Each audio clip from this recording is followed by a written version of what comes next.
नमस्कार साथियों, आज सभी का स्वागत है। तो आज हम पढ़ने वाले हैं एक इम्पोर्टेंट टॉपिक जिसका नाम है भारतीय भूवैज्ञानिक संरचना यानी कि जियोग्राफिकल या फिर जियोलॉजिकल स्ट्रक्चर ऑफ इंडिया। हमारे यूपीएससी और एमपीपीएससी के मेंस और प्रीलिम्स के पॉइंट ऑफ व्यू से कई सारे क्वेश्चंस हमें पूछे जाते हैं। इसमें पूछा जाता है कि भारत में प्राप्त होने वाली चट्टानों का क्रम बताइए। ये मेंस के पॉइंट ऑफ व्यू से क्वेश्चन हो गया। अगर प्रीलिम्स के पॉइंट ऑफ व्यू से क्वेश्चन पूछा जाता है तो वो पूछा जाता है कि इस प्रकार की चट्टानें जो है भारत के किस क्षेत्र में पाई जाती हैं, इस प्रकार की चट्टानों से किन प्रकार के खनिजों की प्राप्ति होती है। तो इत्यादि क्वेश्चंस प्रीलिम्स में हर साल 2 से 3 क्वेश्चन आंसर्स हमें देखने को मिलते हैं और मेंस में शॉर्ट और लॉन्ग आंसर्स कभी कभी हमें देखने को मिलता है। तो आज का जो हमारा टॉपिक होगा वो होगा भारतीय भूवैज्ञानिक संरचना। तो भारतीय भूवैज्ञानिक संरचना का एक कंप्लीट टॉपिक आज हम कवर करेंगे इसको। तो फर्स्ट ऑफ ऑल हम अपने टॉपिक का नाम लिखते हैं भारत की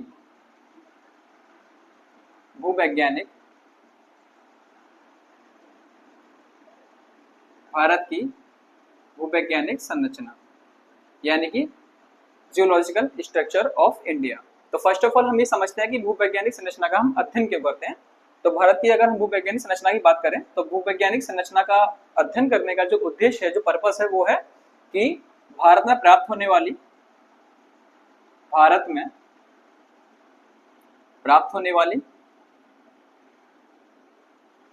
चट्टानों का अध्ययन करना, भारत में प्राप्त होने वाली चट्टानों का अध्ययन करना।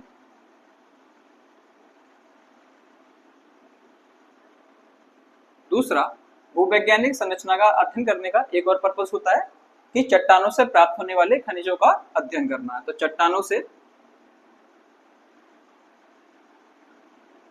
से प्राप्त खनिजों का अध्ययन करना।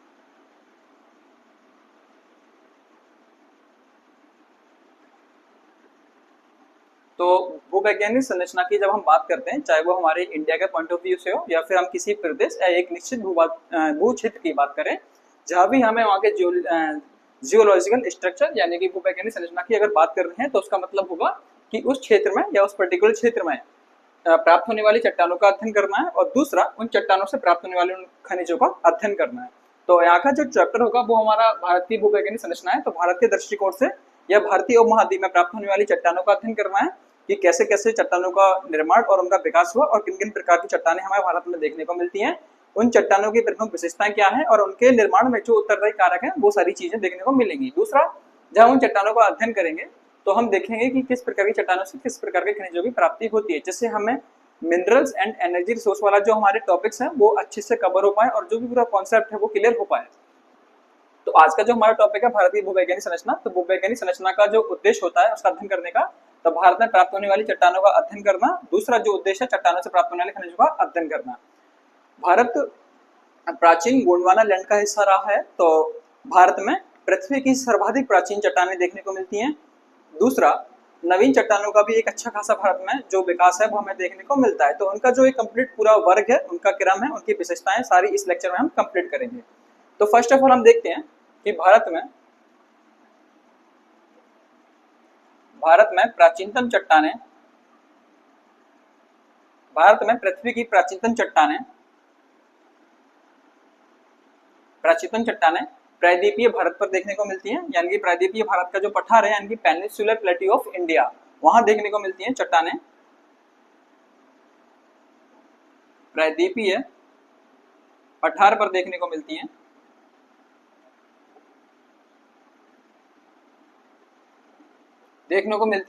तो वहीं टर्शियरी क्रम की चट्टानें, ये एक छोटा सा इंट्रोडक्शन है भारतीय दृष्टिकोण से, बस आप समझते जाओ। टर्शियरी क्रम की चट्टानें हिमालय क्षेत्र में देखने को मिलती है, तो वहीं नवीन चट्टानें उत्तर भारत के विशाल मैदान में देखने को मिलती हैं।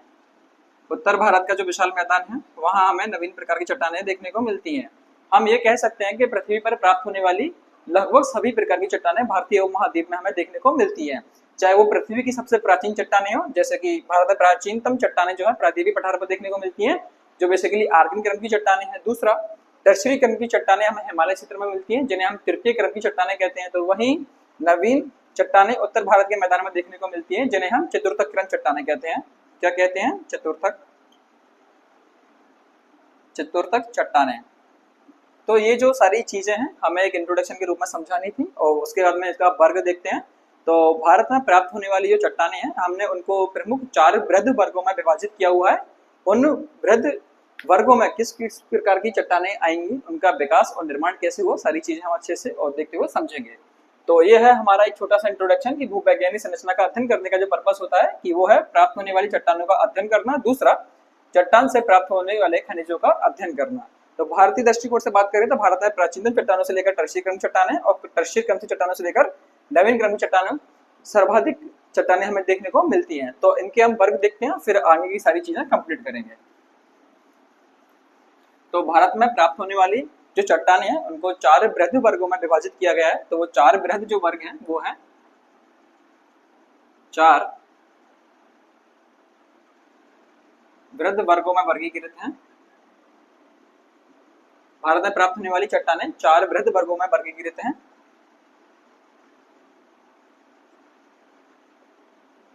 वृहद वर्गों में वर्गीकृत। तो फर्स्ट ऑफ ऑल जो आएगा वो आएगा आर्कियन। फर्स्ट आएगा आर्कियन, दूसरा आएगा हमारा पुराण, पुराण वर्ग बोलो इसको आर्यन वर्ग। और थर्ड जो होगा वो हम होगा द्राविड़ वर्ग, द्रविडियन वर्ग। और फोर्थ होगा आर्य समूह। इसको वर्ग ना लिख के हम समूह लिखते हैं तो ज्यादा आसान होगा चीजों को समझना। आर्कियन समूह, पुराण समूह, और ये थर्ड है हमारा द्रविडियन समूह, और फोर्थ है हमारा आर्य समूह। अब इनके अंदर किन किन प्रकार की चट्टानों को हमने रखा है तो वो देखते हैं। फर्स्ट ऑफ ऑल तो जो आर्कियन समूह है इसमें आएंगी आर्कियन क्रम की चट्टानें,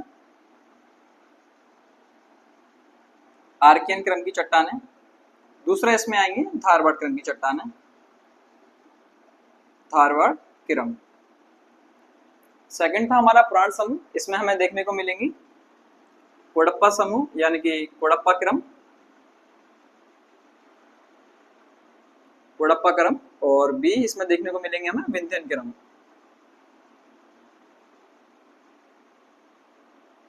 विंध्यन क्रम। थर्ड की बात करें तो द्रविड़ समूह या फिर इस वर्ग में आने वाली प्रमुख चट्टानें भारत में नहीं पाई जाती, यानी कि द्रविड़ समूह या फिर इस वर्ग में आने वाली चट्टानें वो क्या है भारत में नहीं पाई जाती। तो भारत में लगभग अनुपस्थित,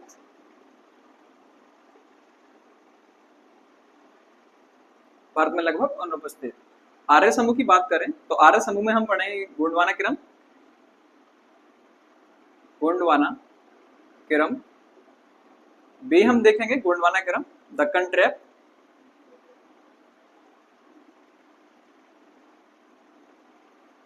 दक्कन ट्रैप। सी हम देखेंगे इसमें गोंडवाना क्रम हो गया, एक दक्कन ट्रैप हो गया, एक हम देखेंगे टर्शरी क्रम, टर्शरी क्रम। और फोर्थ हम देखेंगे डी के रूप में चतुर्थ क्रम। तो ये है भारत के दृष्टिकोण से भूवैज्ञानिक संरचना या फिर चट्टानों का एक आधारभूत क्रम। तो हम पढ़ रहे हैं भारत की भूवैज्ञानिक संरचना, जिसमें हम चट्टानों का अध्ययन करते हैं। किसी भी क्षेत्र या प्रदेश में पाई जाने वाली चट्टानों का जो निर्माण है, उनका जो क्रम है, उनकी जो विकास की अवस्था है, जो सारा चीजें जो है उनका अध्ययन करते हैं। दूसरा चट्टानों से प्राप्त होने वाले हम प्रमुख खनिजों का अध्ययन करते हैं। भारतीय दृष्टिकोण से भारतीय अगर भूवैज्ञानिक संरचना का अध्ययन करते हैं तो हमने उनको 4 उप वर्गों में वर्गीकृत किया है। पहला है आर्कियन समूह, इसके अंदर हम आर्कियन क्रम और धारवाड़ क्रम की चट्टानों का अध्ययन करेंगे। दूसरा है पुराण समूह, जिसके अंतर्गत हम कोडप्पा क्रम और विंध्यन क्रम की चट्टानों का अध्ययन करेंगे। थर्ड है हमारा द्रविड़ समूह, जिसके अंदर हम जो भारत में लगभग अनुपस्थित है, यानी कि द्रविड़ समूह के अंतर्गत आने वाली चट्टानें ये भारत में नहीं पाई जाती हैं। फोर्थ है हमारा आर्य समूह, जिसके अंदर हमें गोंडवाना क्रम, दक्कन ट्रैप, टर्शियरी क्रम और चतुर्थ क्रम की चट्टानों का अध्ययन करेंगे। तो फर्स्ट ऑफ ऑल हम कवर करेंगे आर्किन क्रम को, और फिर देन धारवाड़ क्रम, कोडप्पा क्रम, विंध्यन क्रम। द्रविड़ सबू की चट्टानें हमारे भारत में नहीं है तो इसका अध्ययन हम नहीं करेंगे। फिर हम सीधे आएंगे गोंडवाना क्रम, दक्कन ट्रैप, टर्शियरी क्रम एंड चतुर्थ क्रम पे। और इसी के साथ में जियोलॉजिकल स्ट्रक्चर ऑफ इंडिया यानी कि भारत की भूवैज्ञानिक संरचना जो टॉपिक है वो हमारा खत्म होगा। मेरा पढ़ाने का सिर्फ एक ही इंटेंशन होता है कि मैं आपको डेप्थ में समझाऊं कोई भी चीज, और ऐसी समझाऊं कि आप चाहे यूपीएससी और फिर एमपीपीएससी के मेंस के पॉइंट ऑफ व्यू से अपने आंसर लिखने में सक्षम हो जाओ। तो फर्स्ट ऑफ ऑल हम पढ़ेंगे आर्कियन क्रम।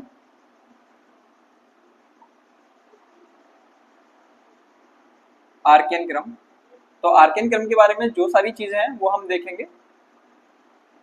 तो आर्कियन क्रम पृथ्वी की सबसे प्राचीनतम चट्टानें हैं जिनका विकास भारत में भी पाया जाता है। तो आर्कियन क्रम क्या है? पृथ्वी की सबसे प्राचीन चट्टानें, पृथ्वी की सबसे प्राचीन चट्टानें, भारत में इनका जो विस्तार है वो पाया जाता है प्रायद्वीपीय पठार पर।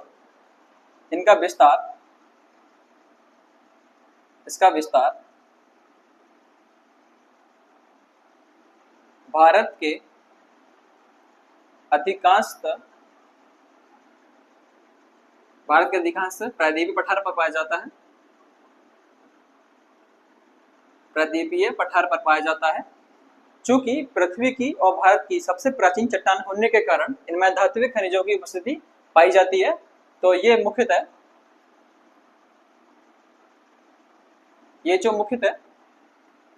धात्विक खनिजों के लिए भी प्रसिद्ध है। धात्विक खनिजों के लिए प्रसिद्ध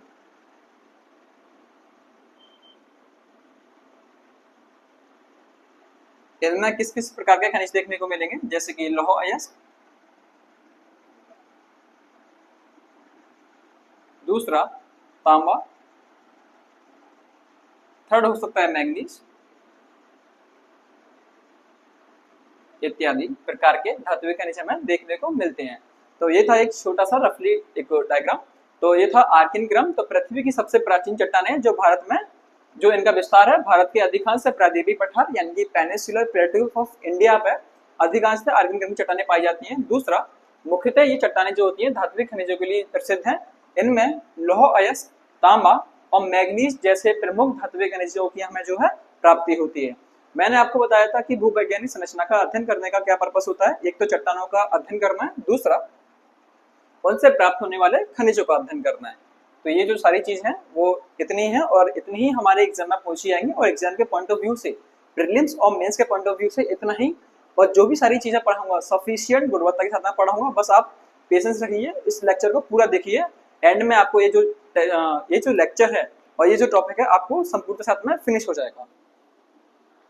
तो अब मैं आपको एक छोटा सा इंट्रोडक्शन देता हूँ पृथ्वी पर और पृथ्वी पर प्राप्त होने वाली चट्टानों के बारे में। तो मैं आपको बता दूं कि भूवैज्ञानिकों के द्वारा पृथ्वी की वर्तमान आयु जो बताई गई है वो है 460 करोड़ वर्ष। 460 करोड़ वर्ष। भूवैज्ञानिकों का मानना है कि पृथ्वी का जब निर्माण हुआ उसके विकास अवस्था से वर्तमान अवस्था का जो समय रहा है पूरा, वो 460 करोड़ साल रहा है। पृथ्वी का जब निर्माण हो रहा था प्रारंभिक वर्ष में, पृथ्वी या प्रारंभिक दौर में अपने तरल अवस्था में थी। तरल अवस्था में बोले तो कि पृथ्वी के चारों तरफ लावा था। लावा यानी कि तरल ज्वलनशील पदार्थ। तो पृथ्वी का जो प्रारंभिक दौर था निर्माण का, उसके विकास की जो प्रारंभिक अवस्था थी वो तरल अवस्था में थी। जैसे जैसे पृथ्वी का तापमान ठंडा होता गया वही लावा जमकर चट्टानों के रूप में बदलता गया। जलवायु की क्रियाएं, रासायनिक ताप दाब, जैविक क्रियाएं, मानव की कुछ गतिविधियां ऐसी रही। मानव बोलो तो जीव जंतुओं की कुछ ऐसी गतिविधियां रही जिसके प्रभाव से चट्टानों ने अलग अलग क्षेत्रों में अलग अलग स्वरूप निर्धारण किया, और उसी के आधार पर हमें अलग या फिर पृथ्वी के संपूर्ण क्षेत्र पर जो भी जलवायु क्रियाएं, रासायनिक क्रियाएं, जैविक क्रियाएं रही हैं, रासायनिक ताप और दाब की क्रियाएं रही हैं, कुछ जीव जंतुओं के द्वारा जो अभिक्रियाएं की गई हैं, तो उसके आधार पर पृथ्वी के संपूर्ण क्षेत्र पर अलग अलग चट्टानों का विकास हुआ। और ये जो क्रम है वो निरंतर प्राचीन समय से, या जब पृथ्वी का निर्माण या विकास काल प्रारंभ हुआ था, वर्तमान समय तक ये चीजें जो है चलती जा रही हैं।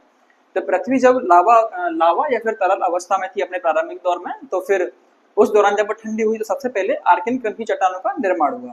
फिर आर्कियन क्रम की चट्टानों का निर्माण हुआ। फिर ये जो चट्टानें थी प्रारंभिक दौर की या पृथ्वी की प्राचीनतम चट्टानें जो थी, वो रासायनिक अभिक्रियाएं द्वारा, जिसमें जलवायु अभिक्रियाएं, रासायनिक, जैविक, जीव जंतुओं की जो गतिविधियां रही, रासायनिक ताप और दाब के प्रभावित होने के कारण आर्कियन क्रम की चट्टानें किसमें बदल गई? धारवाड़ क्रम की चट्टानें। फिर ऐसे ये प्रोसेस लगातार चलता जा रहा है और फिर हमें आर्कियन क्रम, धारवाड़ क्रम, कुड़प्पा क्रम, विभिन्न क्रम की जो चट्टानों का संपूर्ण विकास देखने को मिलेगा, जो अभी अभी हमने डिटेल में पढ़ा।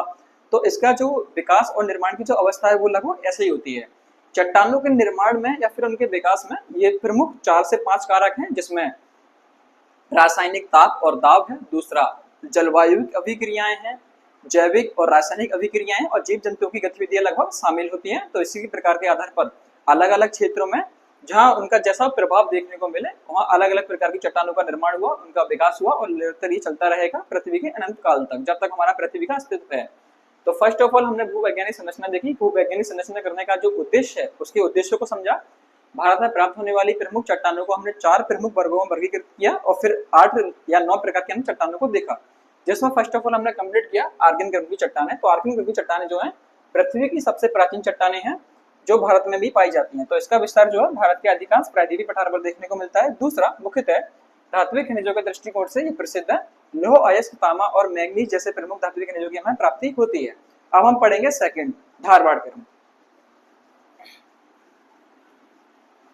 अब हम पढ़ेंगे धारवाड़ क्रम। मैं जो भी चीज आपको समझाता हूं या फिर यहाँ लिखने के माध्यम से सिनॉप्सिस के बेस में समझाता हूं, उसका पर्पस ये होता है कि आपका पूरा जो कंसेप्चुअल है वो क्लियर हो जाए और पास्ट में आपके जितने भी मन में डाउट थे टॉपिक को लेकर या फिर ज्योग्राफी को लेकर सारे क्लियर हो जाएं।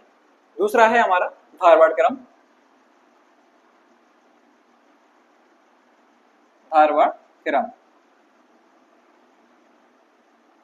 तो धारवाड़ क्रम की चट्टानों का निर्माण आर्कियन क्रम की चट्टानों के बाद हुआ और उसके प्रमुख उत्तरदायी कारक क्या थे वो मैंने अभी एक छोटी सी एक शॉर्ट टर्म स्टोरी सुनाई थी। पृथ्वी के निर्माण से लेकर वर्तमान समय तक की वही सारी अवस्थाएं रही हैं और आप जिस भी स्टैंडर्ड बुक से पढ़ोगे आपको सही वही सारे कारक दिखाई देंगे जो मैंने आपको अभी डिटेल में समझाए। तो अब है धारवाड़ क्रम। तो धारवाड़ क्रम की चट्टानों का निर्माण आर्कियन क्रम की चट्टानों के बाद हुआ, या फिर हम बोलें कि आर्कियन क्रम की चट्टान, आर्कियन क्रम की चट्टानों के अनाच्छादन के फलस्वरूप, चट्टानों के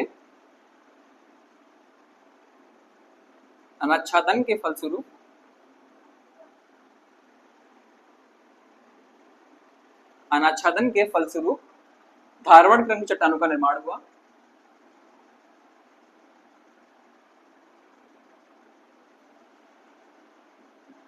धारवाड़ क्रम की चट्टानों का जो है निर्माण हुआ। अब बात आती है कि धारवाड़ नाम कैसे पड़ा। तो भारतीय उपमहाद्वीप में सबसे पहले कर्नाटक का एक जिला पड़ता है धारवाड़, जहां इस प्रकार की चट्टान की खोज की गई थी। तो कर्नाटक के धारवाड़ जिले में इस प्रकार की चट्टान की जो खोज की गई थी, इसी के आधार पर इसका नाम रखा गया। तो कर्नाटक के धारवाड़ जिले में खोज होने के कारण इसका नाम पड़ा धारवाड़ क्रम की चट्टानें। तो कर्नाटक के धारवाड़ में, कर्नाटक के धारवाड़ जिले में खोजी गई सर्वप्रथम, जिसके आधार पर इसका नाम पड़ा धारवाड़ क्रम की चट्टानें। दूसरा, इनका विस्तार कहाँ कहाँ पाया जाता है वो हम देखते हैं। तो इनका जो विस्तार है, इस प्रकार की जो चट्टानें हैं उनका विस्तार है वो है कर्नाटक, मध्य प्रदेश का दक्षिण पूर्वी भाग, महाराष्ट्र, झारखंड हो गया हमारा, छत्तीसगढ़, उड़ीसा आदि, ये जो है प्रमुख राज्य हैं जहां धारवाड़ क्रम की चट्टानों का एक अच्छा विकास पाया जाता है। कर्नाटक हो गया, मध्य प्रदेश का दक्षिण पूर्वी भाग, महाराष्ट्र, झारखंड, छत्तीसगढ़, उड़ीसा, ये प्रमुख क्षेत्र हैं जहां अच्छी तरह से धारवाड़ क्रम की चट्टानों का जो है विस्तार पाया जाता है। अब हम बात करें कि प्रमुख प्राप्त होने वाले खनिज कौन से हैं। तो धारवाड़ क्रम जो है इनसे भी हमें धात्विक खनिजों की प्राप्ति होती है। तो धात्विक खनिज धात्विक खनिजों की प्राप्ति,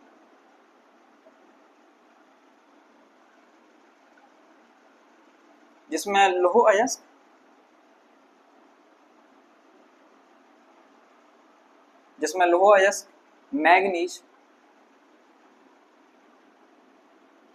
मैग्नीज, तांबा, सोना,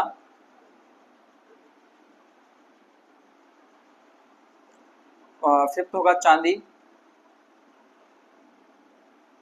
बॉक्साइट इत्यादि धात्विक खनिजों की प्राप्ति जो है हमें देखने को मिलती है। तो ये था एक धारवाड़ क्रम के बारे में छोटा सा इंट्रोडक्शन कि आर्कियन क्रम चट्टानों के अनाच्छादन के बाद। अनाच्छादन का मतलब होता है अपर्दन और अपक्षय की क्रिया शामिल होती है। अपर्दन क्या होता है कि बाह्य कारकों द्वारा, चाहे पवन हो, जल हो या फिर कोई अन्य कारकों द्वारा जब मूल चट्टानों का जो विघटन होता है उसे बोलते हैं अपर्दन। और इसमें लिख देता हूं अपर्दन, और एक है अपक्षय। सूर्य के तापमान के द्वारा या फिर पृथ्वी के ताप और दाब के द्वारा जब किसी चट्टान की संरचना में बदलाव देखने को मिलता है तो उसे बोलते हैं हम अपक्षय। और बाह्य कारकों द्वारा, जिसमें पवन और जल मुख्य रूप से शामिल है, या फिर कोई अन्य कारक जो बाह्य कारक में शामिल है, उसके द्वारा चट्टान के मूल स्वरूप में परिवर्तन जब आता है और फिर एक नई चट्टान के स्वरूप का निर्माण होता है तो उसे बोलते हैं अपर्दन। तो अपक्षय और अपर्दन को कंप्लीट बोलते हैं हम अनाच्छादन। तो आर्कियन क्रम की चट्टानों के अनाच्छादन के फलस्वरूप धारवाड़ क्रम की चट्टानों का निर्माण हुआ। कर्नाटक के धारवाड़ जिले में खोज होने के कारण चट्टानों का नाम पड़ा धारवाड़। विस्तार कर्नाटक, मध्य प्रदेश के दक्षिण पूर्वी हिस्से में, महाराष्ट्र, झारखंड, छत्तीसगढ़, उड़ीसा आदि राज्यों में देखने को मिलती हैं। धात्विक खनिजों के लिए प्रसिद्ध है ये लौह अयस्क, मैग्नीज, तांबा, सोना, चांदी, बॉक्साइट इत्यादि आदि लौह अयस्क इत्यादि धात्विक खनिजों के लिए भारत में जो प्रसिद्ध है वो है धारवाड़ क्रम। धारवाड़ क्रम से उच्च कोटि के धात्विक खनिज प्राप्त होते हैं। दूसरा, इसे इंग्लिश में हाउस ऑफ मिनरल इंडिया कहते हैं। हाउस ऑफ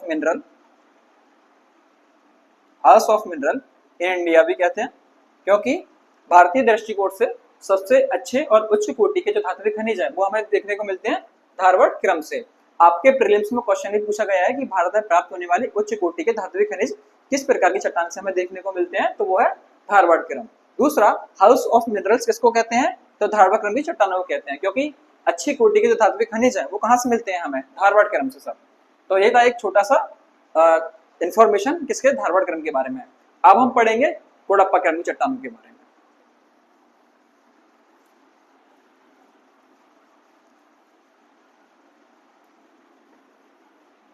अब है हमारा थर्ड कोडप्पा क्रम। अब है कोडप्पा क्रम की चट्टानें। तो धारवाड़ क्रम की चट्टानों के बाद इनका निर्माण हुआ। धारवाड़ क्रम की चट्टानों के बाद इनका निर्माण हुआ।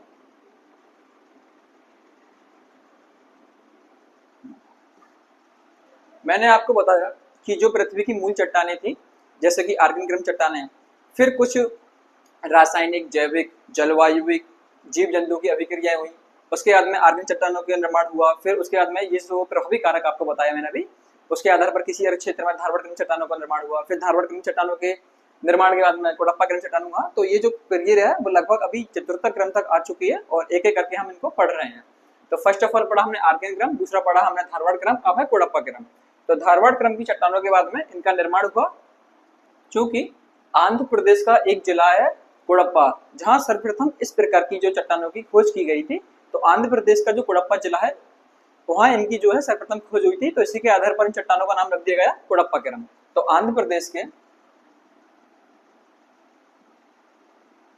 आंध्र प्रदेश के कोडप्पा जिले में खोज हुई। कोडप्पा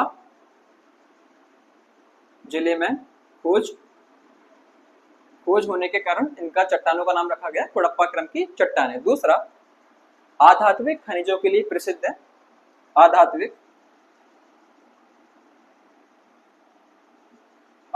खनिजों के लिए प्रसिद्ध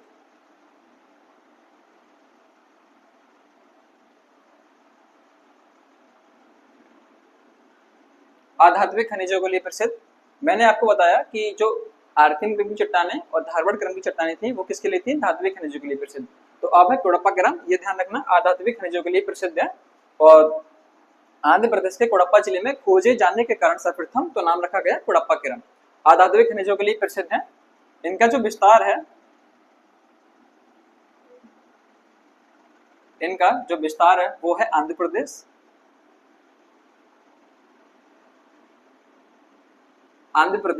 गुजरात, आंध्र प्रदेश, गुजरात, राजस्थान, मध्य प्रदेश, छत्तीसगढ़,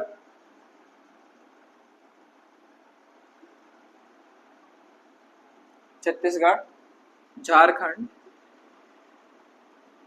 उड़ीसा राज्य तक एक सकरी पट्टी में जो है, इसका विस्तार है। तो अगर विस्तार देखें तो आंध्र प्रदेश, गुजरात, राजस्थान, मध्य प्रदेश, छत्तीसगढ़, झारखंड, उड़ीसा राज्य तक इनका एक सकरी पट्टी में जो है एक कोडप्पा क्रम की चट्टानों का जो है विस्तार है। अधात्विक खनिजों के लिए प्रसिद्ध है। तो प्रमुख जो खनिजों की प्राप्ति होगी तो वो ये है प्रसिद्ध खनिज चूना पत्थर,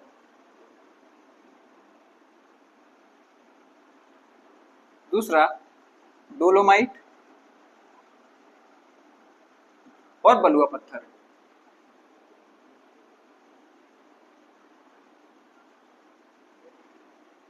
तो ये है प्रसिद्ध खनिज। यहाँ कोडप्पा क्रम में अच्छी खासी जो है इनकी प्राप्ति होती है। तो चूना पत्थर, डोलोमाइट, बलुआ पत्थर।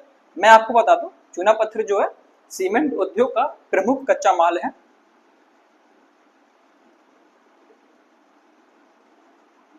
सीमेंट उद्योग का प्रमुख कच्चा माल कोडप्पा क्रम की चट्टानों से प्राप्त होने वाले, चाहे वो चूना पत्थर हो, डोलोमाइट हो, बलुआ पत्थर हो, इनका बड़े पैमाने पर रासायनिक उद्योग में जो है इस्तेमाल किया जाता है। रासायनिक उद्योग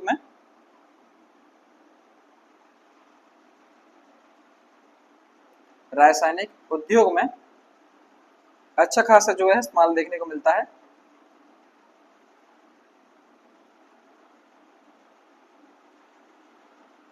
तो एक थी एक छोटी सी इंफॉर्मेशन कोडप्पा के प्रकार की चट्टानों के बारे में। तो धारवाड़ क्रम की चट्टानों के बाद इनका निर्माण हुआ। आंध्र प्रदेश के कोडप्पा जिले में खोजे जाने के कारण इनका नाम रखा गया। दूसरा, अधात्विक खनिजों के लिए प्रसिद्ध विस्तार जो है आंध्र प्रदेश, गुजरात, राजस्थान, मध्य प्रदेश, छत्तीसगढ़, झारखंड, उड़ीसा राज्य तक एक सक्रिय पट्टी में जो है भारत के मध्य में इसका विस्तार पाया जाता है। दूसरा, प्रसिद्ध खनिजों की प्राप्ति होती है चूना पत्थर, डोलोमाइट और बलुआ पत्थर। चूना पत्थर जो है सीमेंट उद्योग का प्रमुख कच्चा माल है। दूसरा, ये जो प्रसिद्ध अधात्विक खनिज है ये प्रमुख रासायनिक उद्योग का जो है कच्चा माल है। और सबसे ज्यादा जो इस्तेमाल किया जाता है रासायनिक उद्योग में वो किया जाता है उर्वरक निर्माण में।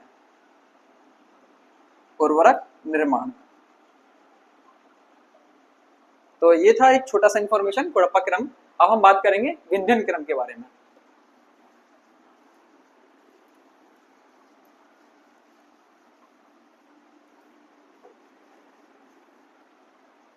अब है हमारा फोर्थ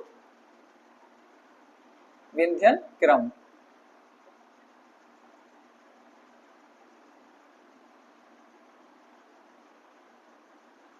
विंध्यन क्रम तो एक छोटी सी बात वही है कि क्रमानुसार पृथ्वी पर जैसे पृथ्वी की तरल अवस्था में थी, फिर ठोस अवस्था में आई, फिर जल वाष्प क्रिया हुई, बरसात हुई, फिर महासागर, सागरों का निर्माण हुआ, रासायनिक जैविक अभिक्रियाएं हुई, जलवायु अभिक्रियाओं से पृथ्वी का जो स्थलखंड प्रवाहित हुआ, तो क्रम वाइज चट्टानों का निर्माण होता चला गया। तो फर्स्ट ऑफ ऑल हमने क्लियर करे आर्कियन, फिर धारवाड़, फिर कोडप्पा, देन फिर आएंगे विंध्यन क्रम।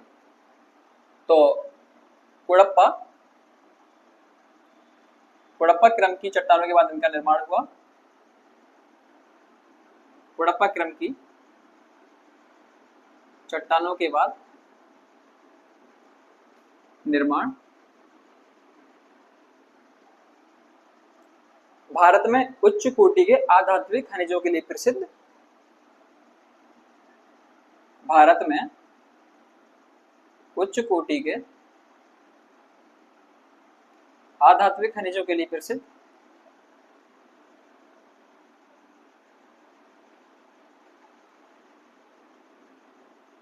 अधात्विक खनिजों के लिए प्रसिद्ध।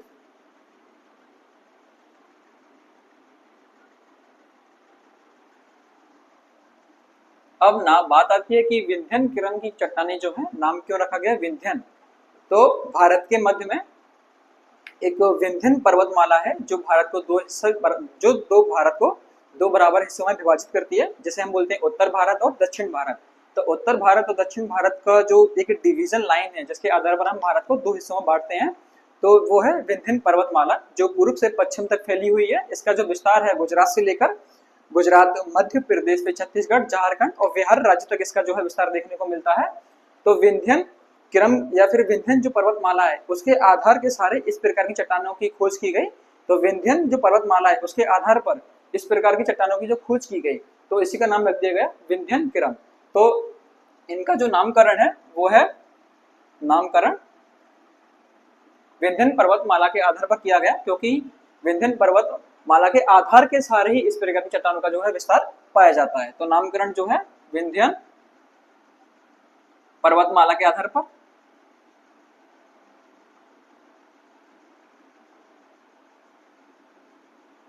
तो विंध्यन पर्वतमाला के आधार पर जो और इनका विस्तार है, चूंकि मैं बता ही चुका हूं, तो विंध्यन पर्वतमाला के आधार के सारे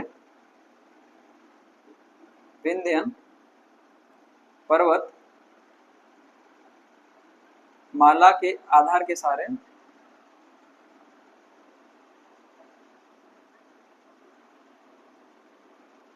विस्तार पश्चिम से पूर्व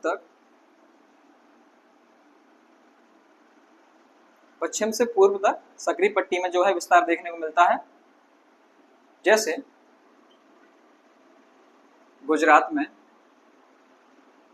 मध्य प्रदेश में,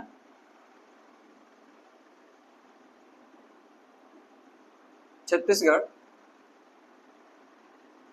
झारखंड, देन बिहार। तो बिहार राज्य तक जो है विंध्यन किरण की चट्टानों का विस्तार देखने को मिलता है। चूंकि विंध्यन पर्वतमाला के आधार के सारे इन चट्टानों का जो विस्तार है वो पाया जाता है, तो विंध्यन पर्वतमाला जो है उसका विस्तार भी है पश्चिम से पूर्व तक, जिसमें गुजरात से प्रारंभ होती है, मध्य प्रदेश, छत्तीसगढ़, झारखंड और बिहार राज्य तक इसका विस्तार है। तो चट्टानों का विस्तार भी इन्हीं आधार के सारे यहाँ पाया जाता है।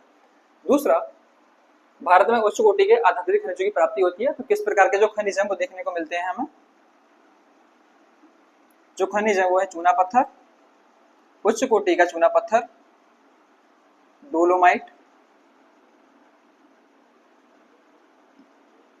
हमने पीछे पढ़ा था बलुआ पत्थर, आज मिलेगा लाल बलुआ पत्थर। यहां मिलेगा जो है लाल बलुआ पत्थर। लाल बलुआ पत्थर में आपको बताऊं, आपने शायद से ग्वालियर का किला घुमा होगा, दिल्ली का लाल किला घुमा होगा, आगरा का जो लाल किला बना हुआ है वो भी। तो ये जो फोर्ट बनाए गए हैं हमारे इंडिया में, यहाँ बड़े पैमाने पर जो है लाल बलुआ पत्थर का जो है इस्तेमाल किया गया है। चाहे वो दिल्ली का किला हो, आगरा का किला हो या फिर हमारे ग्वालियर का किला हो, जहाँ कहीं भी आपको लाल बलुआ पत्थर हमारे आर्किटेक्चर में देखने को मिलेगा, प्राचीन और मध्यकालीन भारत में जहाँ भी इसका इस्तेमाल किया गया है, तो ये वही लाल बलुआ पत्थर है जिसका जो उत्खनन या फिर जो प्राप्ति स्थल है वो है विंध्यन किरण की चट्टान है मुख्य रूप से। तो कोडप्पा किरण की चट्टानों के बाद इनका निर्माण हुआ। भारत में उच्च कोटि के आधात्विक खनिजों के लिए प्रसिद्ध विंध्यन पर्वतमाला के आधार के सारे होने के कारण का नाम रखा विंध्यन किरण। पश्चिम से पूर्व तक एक सक्रिय पट्टी में गुजरात, मध्य प्रदेश, छत्तीसगढ़, झारखंड और बिहार तक इनका विस्तार है। चूना पत्थर, डोलोमाइट और लाल बलुआ पत्थर के लिए प्रसिद्ध है। विंध्यन किरण की चट्टानें हैं, उनमें एक प्रकार का एक जो है एक इसका उपवर्ग है। आप ये समझिए कि विंध्यन किरण की जो चट्टानें हैं इसमें एक प्रकार की चट्टानें हैं, जो उपवर्ग है इसका वो है किम्बरलाइट।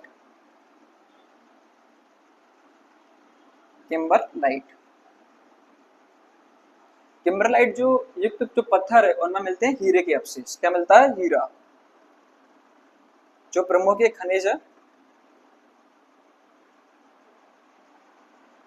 तो हीरा जो एक प्रमुख खनिज है उसकी जो प्राप्ति होती है वो कहाँ होती है? किम्बरलाइट पत्थर से। कहाँ होती है? किम्बरलाइट पत्थर से। और किम्बरलाइट जो पत्थर है वो कहाँ पाया जाता है? विंध्यन किरण की चट्टानों में। तो विंध्यन किरण की चट्टानों में पाया जाता है किम्बरलाइट युक्त एक पत्थर, जहां मिलता है हमें हीरा। हीरे का सबसे ज्यादा जो उत्पादन है वो किया जाता है मध्य प्रदेश में, और मध्य प्रदेश के अलावा सेकंड रैंक पे है हमारा आंध्र प्रदेश। तो आंध्र प्रदेश का कुर्नूल जिला, मध्य प्रदेश के पन्ना और सतना जिला। प्रसिद्ध जो कोहिनूर हीरा है वो भी किम्बरलाइट युक्त एक पत्थर था, जहां से हमने हीरे का उत्पादन किया। ये आंध्र प्रदेश के कुर्नूल में एक खान है, वहां से इसकी प्राप्ति की गई और मुख्य रूप से विंध्यन क्रम की चट्टानों से इसका जो है उत्पादन किया जाता है। तो एक था एक छोटा सा इंट्रोडक्शन किसके बारे में, विंध्यन क्रम चट्टानों में। तो हमारे दो प्रमुख वर्ग कंप्लीट हो गए। पहला हमने पढ़ा था आर्कियन समूह, दूसरा पढ़ा था हमने पुराण समूह, तीसरा है द्रविडियन समूह। तो द्रविड़ समूह की चूंकि भारत में किसी प्रकार की चट्टानें प्राप्त नहीं होती है, उनका कोई भी अस्तित्व नहीं है, तो उसको हम स्किप करेंगे। तो हम पढ़ेंगे अब फोर्थ यानी कि आर्य समूह, जिसके अंतर्गत हमें गोंडवाना क्रम, दक्कन ट्रैप, टर्शरी क्रम, चतुर्थ क्रम का अध्ययन करना है। तो फर्स्ट ऑफ ऑल हम पढ़ेंगे अब फिफ्थ अपने गोंडवाना क्रम।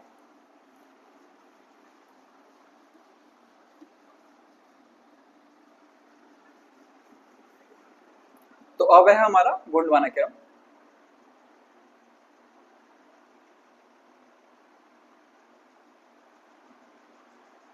गोंडवाना क्रम चूंकि भारत में जो तृतीय उपवर्ग था द्रविडियन क्रम की किसी भी प्रकार की चट्टानें भारत के अस्तित्व में नहीं है, तो एक बहुत बड़ा टाइम पीरियड जो है चट्टानों का बीच में जो है गैप हो गया। तो सीधा हम आए हम कहाँ पर, चतुर्थक में यानी आर्य समूह में, जहां पढ़ने हमें गोंडवाना क्रम। तो गोंडवाना क्रम की चट्टानों का निर्माण हुआ कार्बोनिफेरस काल में। इस प्रकार की चट्टान का निर्माण, इस प्रकार की चट्टान का निर्माण, इस प्रकार की चट्टान का निर्माण कार्बोनिफेरस काल में हुआ।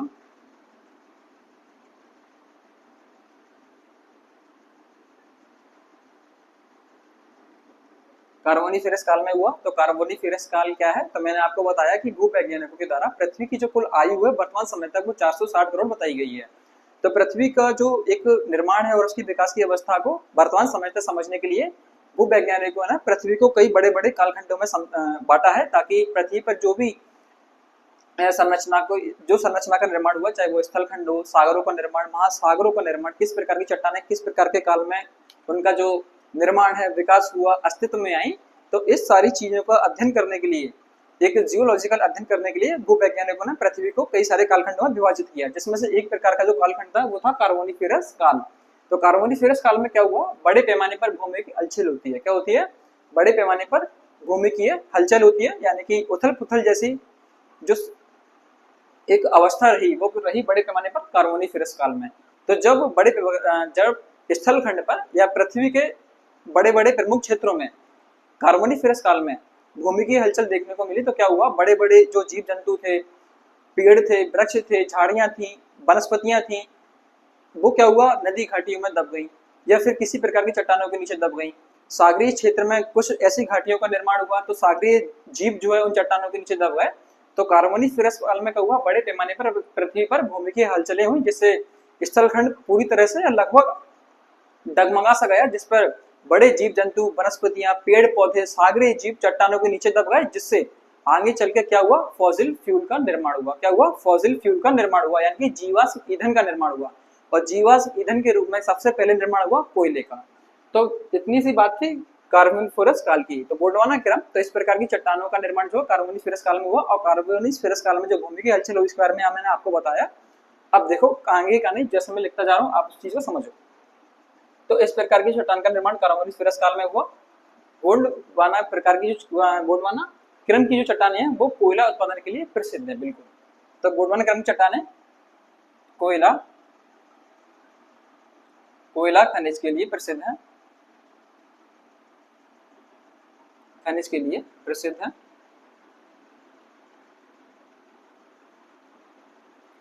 है। मैंने आपको बताया कार्बोनिफेरस काल में बड़े पैमाने पर भूमि की हलचल हुई, जिसमें बड़े पैमाने पर सागरीय जीव, स्थल खंड पर जीव जंतु, वनस्पतियां, पेड़ पौधे, नदी घाटियों में, चट्टानों के नीचे इत्यादि रूप से दब गए। तो और लंबे समय तक ये प्रोसेस जो है बनी रही। तो रासायनिक ताप दाब द्वारा, जलवायु अभिक्रियाओं द्वारा, जैविक रासायनिक अभिक्रियाओं द्वारा कार्बोनिफेरस काल में जो जीव जंतु चट्टानों के नीचे दब गए वो किस रूप में उभर कर बाद में आए, फॉसिल फ्यूल के रूप में, फॉसिल फ्यूल के रूप में, जैसे बोलते हैं जीवाश्म ईंधन, जीवाश्म ईंधन। और जीवाश्म ईंधन के रूप में सर्वप्रथम पृथ्वी पर किस प्रकार के ईंधन का निर्माण हुआ, जो है कोयला। आई बात समझ में। मैं आपको एक बात बताऊं, गोंडवाना क्रम की चट्टान जो है कार्बोनिफेरस काल में निर्माण हुआ, और गोंडवाना क्रम की चट्टानें भारत सहित विश्व में कोयला उत्पादन के लिए प्रसिद्ध है, क्योंकि कोयला क्या है, एक जीवाश्म ईंधन है और कार्बोनिफेरस काल में जो क्या है इनका निर्माण की अवस्था जो है रही है। तो इतना याद रखिए कि गोंडवाना क्रम की चट्टानें जब भी आए उनका निर्माण कब हुआ, कार्बोनिफेरस काल में, और कार्बोनिफेरस काल में जब गोंडवाना प्रकार की चट्टानों का निर्माण हुआ तो उनमें किस प्रकार खनिज मिलेगा, देखने को हमें कोयला। तो ये थी एक आसान सी और एक छोटी सी समझाने वाली बात। दूसरा, इसका जो विस्तार है, गोंडवाना क्रम की चट्टानें हैं, इनका जो विस्तार है वो हमें देखने को मिलता है भारत में। स्टार्ट करते हैं महाराष्ट्र से। महाराष्ट्र, मध्य प्रदेश का पूर्वी भाग, थर्ड है छत्तीसगढ़, फोर्थ है झारखंड, फिफ्थ है उड़ीसा और सिक्स्थ है पश्चिम बंगाल।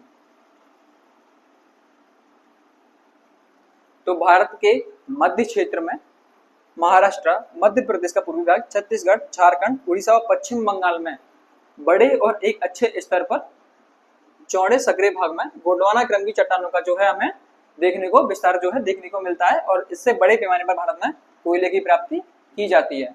गोंडवाना क्रम की जो चट्टानें हैं उनसे हमें क्या देखने को मिलता है, कोयला। और भारत में प्राप्त होने वाला 4 प्रकार का कोयला, चाहे वो एंथ्रासाइट हो, बिटुमिनस हो, लिग्नाइट कोयला हो या फिर पीट कोयला हो, जो 4 प्रकार का जो कोयला देखने को मिलता है बेसिकली वो हमें मिलता है भारत में गोंडवाना क्रम की चट्टानों से। सर्वाधिक जो उत्पादन है वो है बिटुमिनस प्रकार के कोयले का। किसका, बिटुमिनस। बिटुमिनस क्या है, एक कोयले का प्रकार है जिसमें कार्बन की जो मात्रा है वो है 60 से 75% के आसपास। चूंकि एक ये कार्बन युक्त जो है जीवाश्म ईंधन है, तो इसमें जो कार्बन की मात्रा है वो है 60 से 75 सेंटीमीटर। और बिटुमिनस प्रकार का जो कोयला है वो हमें मिलता है किसमें, गोंडवाना क्रम की चट्टानों। और भारत में प्राप्त होने वाला जो कोयला है वो कितना प्रकार का है, 4। कितना मिलता है, एंथ्रासाइट, बिटुमिनस, पीट और लिग्नाइट कोयला। सर्वाधिक जो उत्पादन है वो बिटुमिनस का। तो महाराष्ट्र, मध्य प्रदेश, छत्तीसगढ़, झारखंड, उड़ीसा और पश्चिम बंगाल में बड़े पैमाने पर जो है कोयला का उत्पादन किया जाता है। फर्स्ट ऑफ ऑल सबसे ज्यादा जो रैंक में आता है वो है उड़ीसा, दूसरा झारखंड, छत्तीसगढ़, मध्य प्रदेश, हालांकि मध्य प्रदेश अब थर्ड रैंक पे आ गया है, और पश्चिम बंगाल, फिर देन महाराष्ट्र। तो ये था एक छोटा सा इंट्रोडक्शन किसके बारे में, गोंडवाना क्रम। तो इस प्रकार की चट्टानों का निर्माण कार्बोनिफेरस काल में हुआ। कोयला खनिज इसके लिए प्रसिद्ध है। कहाँ कहाँ इन चट्टानों का विस्तार पाया जाता है, और यहाँ से बड़े प्रकार का बिटुमिनस प्रकार का जो कोयला है उसका जो प्राप्ति स्थल है। अब हम इसके बाद में पढ़ेंगे दक्कन ट्रैप। आपको मैं सारी चीजें लिख के और बोलकर और इतने आसान भाषा में और धीरे धीरे बोलकर समझाने का इसलिए प्रयास करता हूँ ताकि आपकी कोई भी चीज आपके दिमाग से स्किप ना हो पाए और आपका जो कंसेप्ट है फैक्चुअल डाटा के साथ में पूरा क्लियर हो जाए, जिससे आपको अपने एग्जाम में परफॉर्म करने में कोई भी परेशानी जो है ना हो।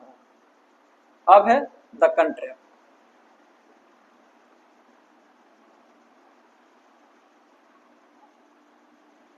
अब है दक्कन ट्रैप। तो इतना समझिए कि मैंने आपको बताया कि पृथ्वी के निर्माण की जो विकास अवस्था रही वर्तमान समय तक, उसको समझने के लिए हमने प्रमुख कालखंड में विभाजित किया, जिसमें से हमने एक प्रमुख पढ़ा कार्बोनिफेरस काल। तो ऐसे ये काल था क्रेटेशियस काल। क्या था, क्रेटेशियस काल। तो क्रेटेशियस काल में क्या हुआ, भारत के प्रायद्वीपीय पठार जो है उसमें बड़े पैमाने पर दरारी उद्गार हुआ, दरारी लावा का उद्गार हुआ। और जो लावा था ना वो कैसा था, बसाल्टिक प्रकार का। तो उस दरारी लावा के उद्गार से जिस प्रकार की चट्टान का निर्माण हुआ उसे बोलते हैं हम दक्कन ट्रैप। तो दक्कन ट्रैप क्या था इसके बारे में एक छोटा सा मैं आपको बता दूं कि दक्कन ट्रैप तो क्रेटेशियस काल, क्रेटेशियस काल में भारत के प्रायद्वीपीय पठार पर दरारी लावा का उद्गार हुआ। दरारी लावा का उद्गार जो है उद्गार हुआ। और ये जो लावा था वो था बसाल्टिक प्रकार का लावा, यानी बसाल्टिक लावा का उद्गार।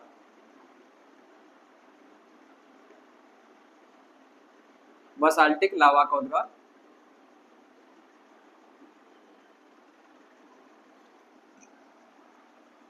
तो दक्कन ट्रैप तो क्रेटेशियस काल में भारत के प्रायद्वीपीय पठार पर दरारी लावा का उद्गार हुआ। और कैसा था वो? बसाल्टिक लावा का उद्गार, जिसका विस्तार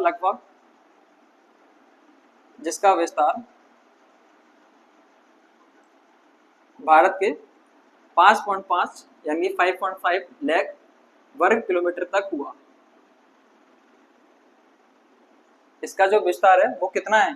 भारत के कुल भू क्षेत्र पर 5.5 लाख वर्ग किलोमीटर यानी स्क्वायर किलोमीटर है। तो क्रेटेशियस काल में भारत के प्रायद्वीपीय पठार पर बड़े पैमाने पर दरारी लावा का उद्गार हुआ, जो बसाल्टिक प्रकार का लावा था, जिसका विस्तार भारत के 5.5 लाख स्क्वायर किलोमीटर यानी 5.5 लाख वर्ग किलोमीटर क्षेत्र पर इसका विस्तार हुआ। दूसरा, इसका विस्तार जो है रुक रुक कर हुआ। इसका जो विस्तार है या फिर जो दरारी उद्गार है वो रुक रुक कर हुआ, जिससे सोफान जैसी संरचना का निर्माण हुआ। क्या हुआ? सोफान जैसी संरचना का निर्माण हुआ। देखो, कोई भी चीज होती है वो एक दिन में या एक साल तक या 2 साल तक नहीं होती है। ये बात चल रही है पृथ्वी के एक बहुत बड़े कालखंड की, किसकी? क्रेटेशियस काल की। बड़े पैमाने पर पृथ्वी के और भारत सहित प्रायद्वीपीय भारत पर बड़े पैमाने पर दरारी बसाल्टिक लावा का जो है उद्गार हुआ। ये जो प्रक्रिया है लंबे समय तक, सालों तक, लाखों सालों तक ये प्रक्रिया जो चलती रही। तो लावा का जो उद्गार है प्रायद्वीपीय पठार पर वो रुक रुक कर कई सालों तक होता रहा। तो जैसे ही रुक रुक कर जो लावा का उद्गार है वो होता रहा, तो उससे बड़े पैमाने पर क्या हुआ? सोफान जैसी संरचना का निर्माण हुआ।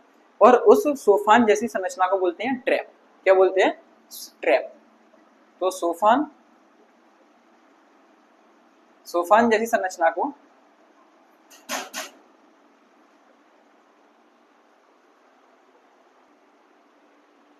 सोफान जैसी संरचना का जो है निर्माण हुआ, और सोफान जैसी संरचना को ही बोलते हैं ट्रैप। तो और इसी के नाम पर इसका नाम जो है पड़ा दक्कन ट्रैप। अब दक्कन ट्रैप, या फिर हम ये बोले कि प्रायद्वीपीय भारत के या प्रायद्वीपीय भारत का जो पठार है उस पर जिस भी हिस्से में यानी 5.5 लाख स्क्वायर किलोमीटर एरिया में जहां भी लावा का जो संपूर्ण विस्तार रहा, उस लावा के विखंडन से निर्माण हुआ काली मिट्टी का।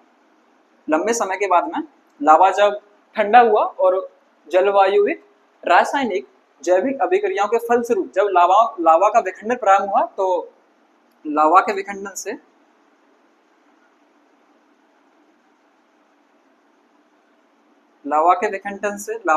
से काली मिट्टी का निर्माण हुआ।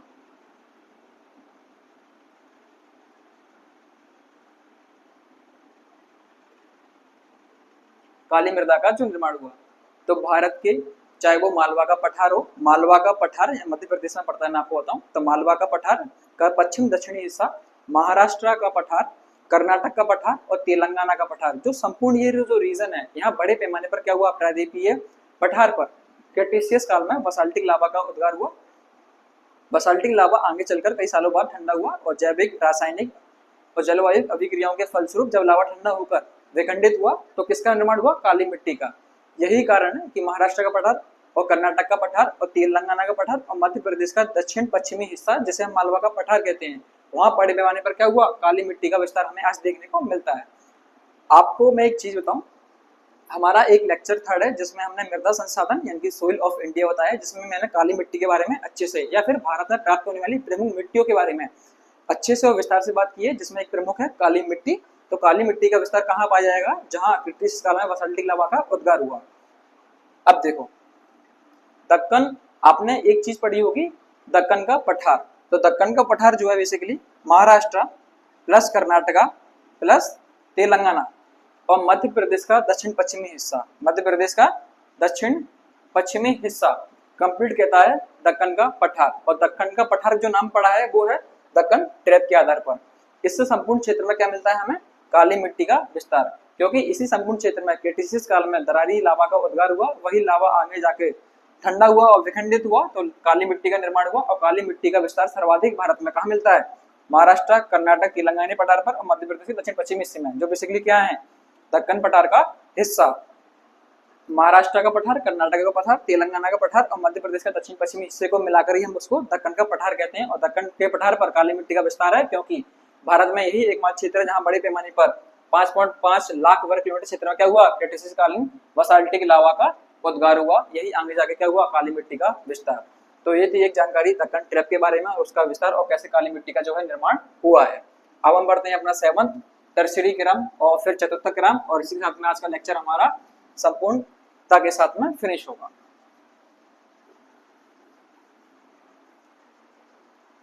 अब है हमारा 7th टर्शरी क्रम।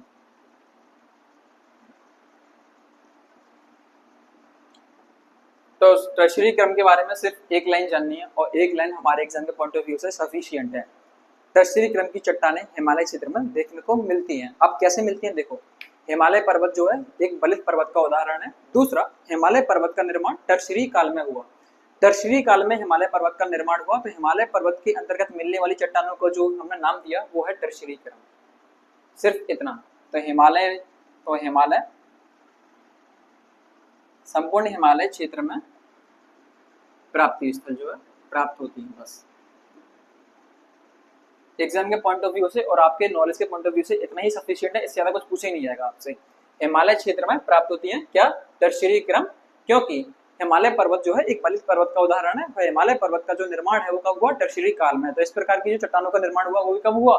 टर्शरी काल में। तो टर्शरी क्रम उसी काल के आधार पर इसका नाम रख दिया गया, और संपूर्ण हिमालय क्षेत्र में जो चट्टानें देखने को मिलती है वो है टर्शरी क्रम। अब है एक हमारा चतुर्थ क्रम।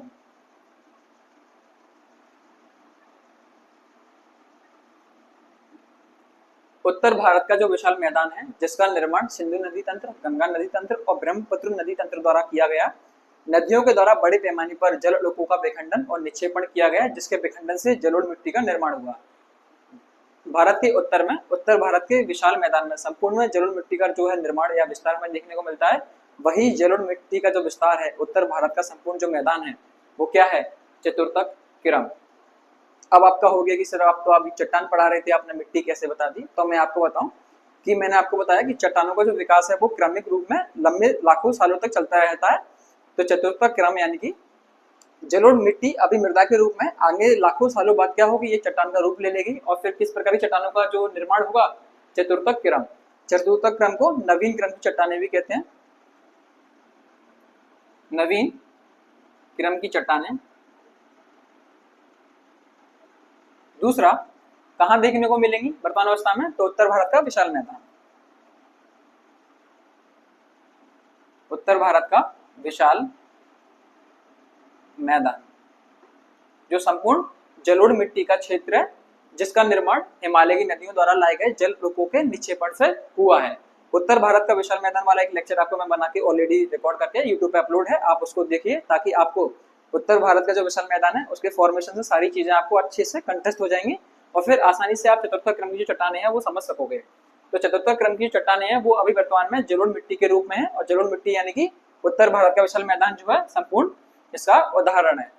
आज के लेक्चर में सिर्फ इतना ही। आपके मेंस और प्रीलिम्स में जैसे भी क्वेश्चन पूछे गए हैं, आप प्रीवियस ईयर क्वेश्चन देखो, जो भी चीजें मैंने आपको अपने लेक्चर में समझाई है आपको एज इट इज वही मिलेंगी। आप ये मत समझना कि मैंने आपको शॉर्ट में समझाया या थोड़ी थोड़ी चीजें लिखाई, नहीं, मैंने आपको जो चीजें बोली लिखाई वो सफिशिएंट है आपके एग्जाम के पॉइंट ऑफ व्यू से। आप प्रीवियस ईयर के क्वेश्चन उठाइए, आप देखोगे कि आपके सारे डाउट्स और सारे क्वेश्चन आंसर इसी लेक्चर के साथ में कंप्लीट हो जाएंगे। अनावश्यक या फिर ज्यादा पढ़ने की आवश्यकता हमें नहीं होती है, हमें सिर्फ उतना पढ़ना है जितना हमारे एग्जाम में पूछा जाता है। नॉलेज बढ़ाने को कितना भी बढ़ा लो, एग्जाम में जब पूछे ही नहीं जाना तो क्या मतलब है? तो पहले एग्जाम पास करिए, फिर उसके बाद हम नॉलेज बढ़ाएंगे। तो हमारे एग्जाम में जितना आना है मैंने आपको समझा दिया। इस वीडियो को प्लीज शेयर और लाइक कर दीजिए करिए, क्योंकि पढ़ाने के लिए बहुत सारी एनर्जी लगती है, मुझे भी थोड़ा बहुत मोटिवेशन मिलेगा। बाकी सारी चीजें मैं आपको संपूर्ण के साथ में समझाऊंगा। आने वाले लेक्चर का वेट करिए, और आपके ज्योग्राफी को लेकर जितने भी डाउट्स होंगे, चाहे वो आप MBPSC का मेंस दो या फिर UPSC का, एक समझ और एक कंठस्थता के साथ में आप अपना सिलेबस ज्योग्राफी का सब्जेक्ट जो है कंप्लीट करोगे। तब तक के लिए धन्यवाद। जय हिंद, जय भारत।